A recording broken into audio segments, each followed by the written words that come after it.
morning. Ganado ako mag-jogging. Try na ako akong sapatos. Paligsik man ka doon.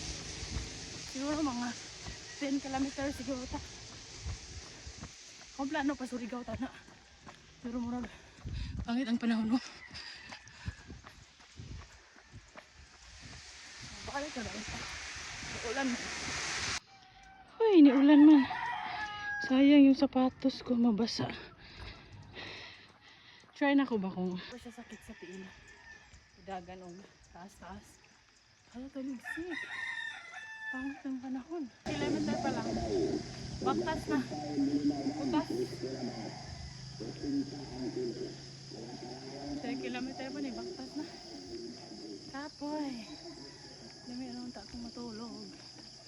Ay, nako. Sagado ang baktas. Nasa Mabuhay pa ko. Siguro mga 5 kilometer. Balik na dayon ko.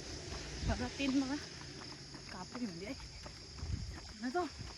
At least natang-tang mga kinaon gamay. Uy. Naku eh. Sungot yung mag-jogging matapos. Sugmat niya itong palibangon niya. Palibangon na po ka. Bukan-bukan. Balik na ko eh. Kailangan ng taligsik. Balik na lang ako. Kaya ni ulan na. Hindi na akong padayon. So mabuhay na ko tama.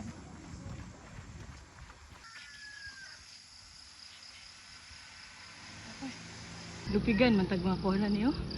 Oh, jogging. Ako nagbaktas na bata-bata pa. Hoy!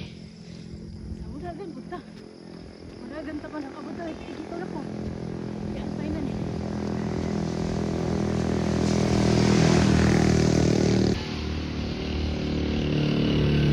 Kargado na yung walk ani. Yung undang tanang uwan. Kutasan na po ko ani mas yun yung kalibangon ko lahat. Sungot. Kawawa yung bago kong sapatos. Nababasa. So pauli na yun ko. Anak ko dapat diri sa balay. Okay. Kutasan ka. Kutasan.